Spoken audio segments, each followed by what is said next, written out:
How's it going, everybody? I know that this funk that the Yankees have been in for the last month or so has been excruciating, it's been disappointing, but look at it this way. At least we can plan our vacations now for October.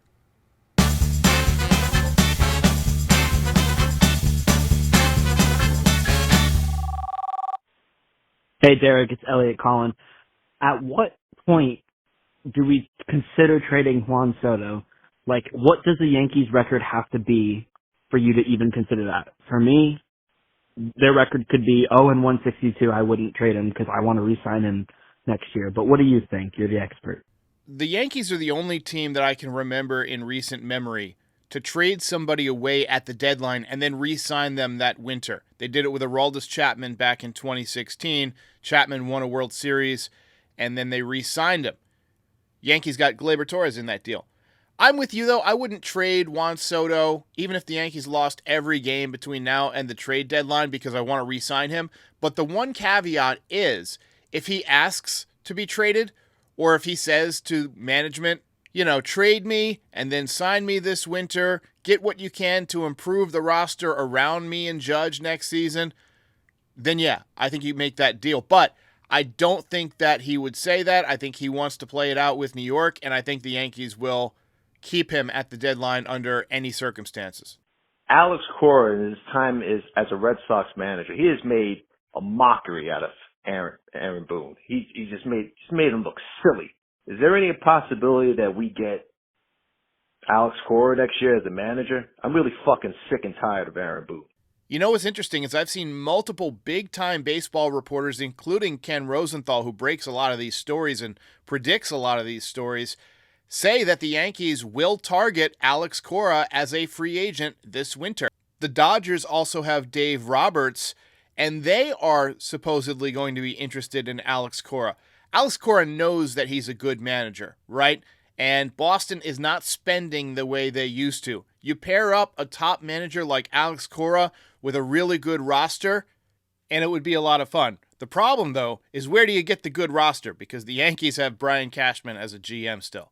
Hey, Derek, how you doing? Mike Laverty up in Richmond. Well, just when you think it couldn't get any worse, it does. Fundamental baseball. That's what's lacking on this team. Phobia, you run out to friggin' play. DJ, where's the rundown?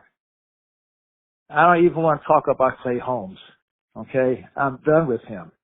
Since I've had to change my format from just showing the highlights and talking about the game, because we can't show as many highlights now, I've kind of focused on making the podcast more about my thoughts and the different topics that are going on, which means, a lot more note-taking, kind of building the structure a little bit. And there's a reason that I included Hustle as a major piece last night on a night where I knew we were going to have a lot of people watching. And that is because Hustle has become a real problem for this team in recent years. Not only on the bases, like we saw last night, we saw DJ kind of lazily go after that ball at third base a couple of weeks ago, Trent Grisham in center field. I don't know what's gotten into this organization, but they used to be all about playing hard every day, every play. I think you need to bring back some of the guys from the 90s as coaches, right? Guys who've won before. I love having Paul O'Neill in the booth to criticize things right away, because he's coming from a place where he understands what he was talking about. He was part of 5 World Series championships. Now, Jeter, O'Neill, Tino, Bernie, these guys played their ass off. They hustled every day. And I think about the 90s coaching staff. You had Willie Randolph, who was a World Series winner with the Yankees. You had Mel Stottlemyre, who was a World Series winner with the Yankees in the 60s. These are guys who had done it before in New York. I don't see any of that on the coaching staff right now. Andy Pettitte has been around the team a little bit, sure. But I think you got to mix in some more of these guys who have been there and done it with the Yankees to kind of pass along the Yankee way. The Yankees have gotten too into hiring, analytic type of nerds as coaches. And, it's fine to have those guys, but you can't have only those guys. You got to have a mix of guys who have done it on the field. That's why I liked the Sean Casey move last year as a hitting coach, because here's a guy who's actually faced MLB pitchers and hit them well. So I think hustle is a real issue, and I appreciate the call, and I appreciate that other people are recognizing this as well. I kind of made a little bit of a notice of the team. Aaron Judge is by far the greatest player on the planet, but his leadership really needs to be questioned. He's a soft-spoken guy. He's a big, friendly giant. And in a perfect world, Aaron Judge would have Bryce Harper's mentality, and this team would not be skidding like this. Aaron Judge is the third Yankees captain that I've had the privilege to watch. The previous two were Derek Jeter and Don Mattingly. And I don't remember either of those guys lighting up their teammates in the dugout either. I just don't remember an instance of that. I do remember Derek Jeter kind of showing up Alex Rodriguez on a pop-up at one point. But when I think captain, I think quiet leadership. I think lead by example. I don't want a captain who's going to yell and scream at guys all the time. I want somebody who's going to show other people the way it's done. But that doesn't mean that players shouldn't be lit up once in a while by somebody. I thought the Stroman thing had a good effect last week. You know, he let his anger get the best of him. He yelled at Gleyber Torres, and somehow that lit a fire under the team, and they exploded. I don't know if Aaron Boone gets on his guys enough. You know, he'll throw some side eye. He'll give you the unhappy facial expression. But, you know, last night he needs to pull Anthony Volpe aside and say, "You just cost me a run." He needs to get on Grisham and get on Gleyber Torres and get on DJ LeMahieu when they have lackadaisical plays, or Verdugo. If somebody doesn't bust it down the line, they got to come out of the game that moment. That moment. It's worth sacrificing their at-bats the rest of the game to send the message, because they're going to show up the next day. I guarantee it. And if they don't, they're not going to be with the team very long. But I'm not going to blame Aaron Judge for not making a show of things on TV. We don't know what goes on in the clubhouse. We do know that he talked to Marcus Stroman the other day after his outburst, and it looked like Stroman was shaking his head in agreement. I'm not in a position to know what Aaron Judge says to who. And so I can't say that he's not a good leader. Good morning, Derek. This is Hugh from Brooklyn. And once again, I've got to say Cashman's got to go. I've been saying this for years to Yankee fans.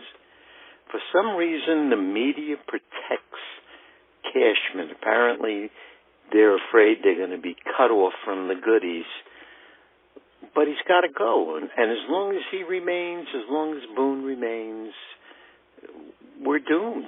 What's funny is I actually like some of the surface level moves that Brian Cashman made this winter to try and get, you know, some of the problems addressed. We didn't have enough lefties in the lineup. You go add the best left-handed hitter in baseball, and you add Alex Verdugo. You know, I like the way they've drafted in recent years. I think that Anthony Volpe is going to be a really good player, even though he had a tough night last night. He's in the middle of a tough stretch. We've seen him be an outstanding player at times this year. And once he learns to put that together consistently, boy, he's going to be very valuable. But the depth, the roster construction at the secondary level, not preparing for injuries, just not good enough. The way that this team goes dumpster diving for people like J.D. Davis drives me nuts sometimes. You know, there's so many guys throughout the years that he has signed that were clearly over the hill. Troy Tulowitzki, Kevin Youkilis, Jay Bruce. I mean, it goes on and on and on. I don't know if we're doomed, but I would give him a vote of no confidence right now, to be sure. Derek, I would rather shit in my hands and clap than try and watch this sorry team's attempt at playing baseball.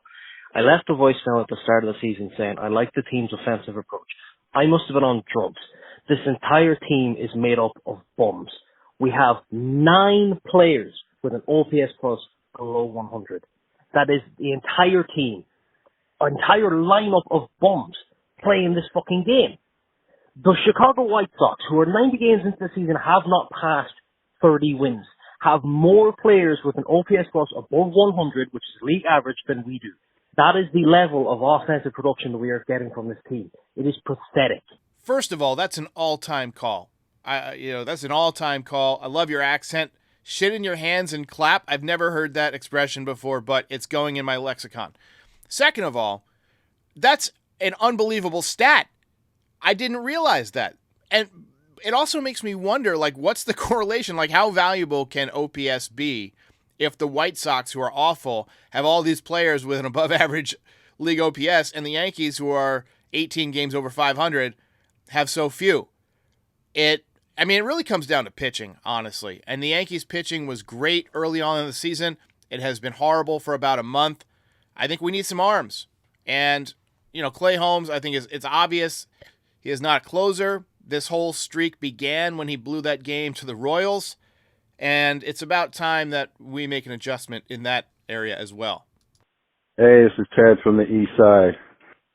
Derek, this is called the Cat Williams collapse. Everything is just awful with this team. If George Steinbrenner woke up today, you know what he would do? Aaron Boone, goodbye. Brian Cashman, see you later. Anthony Rizzo, bye-bye. DJ LeMahieu, field goals, see you later. Gleyber Torres, bye-bye. Trent Grisham, get the hell out of here. What's going on with this team? These little kids is on everything. Yeah, I think I got about 5 or 6 calls that say exactly that. With George Steinbrenner, in the 80s, when he was doing all those moves, it didn't really work out. I mean, they won a lot of games during the regular season, but they didn't win any championships. In the 90s, after his suspension, where he kind of let his baseball people kind of take over, is when they had success. For as long as I can remember, there have been players on the Yankees that everybody in the fan base just wants to get rid of. At times it was Steve Howe, and then, after the Yankees picked up Dave Weathers and Graham Lloyd in 96, they stunk down the stretch. They ended up both being huge in the playoffs. It goes on and on. Kyle Farnsworth, all these guys. No matter how good a team is, there's always going to be a worst couple of players, and those are going to be the people that the fans want to get rid of. I'm on everything. Man, this team is playing like garbage. I can't even believe what we just watched. I know we've blown a couple games before, but that one was just extra bad. How quickly it turned from one strike away from winning the game to tie game to very next inning they hit first batter 2-run home run. It's just unbelievable to watch this team deteriorate how quickly it has. It's bad. Smile, you son of a... Hey everybody, we are on a mission for 50,000 subscribers on this channel by the end of the season. When we get there, we're going to give away some cool prizes. We're going to give away an official Yankees pinstripe jersey of your choice, 4 tickets to a Yankees game, plus some NYY Recaps merch. It takes 1 click and it's free. So if you watch every video, double check that you are subscribed. If you love the podcast, subscribe. Heck, even if you hate the podcast, hate me, hate the Yankees, hate my cat, who cares? Subscribe anyway so somebody can win these prizes. And we'll see you next time. Ball game over.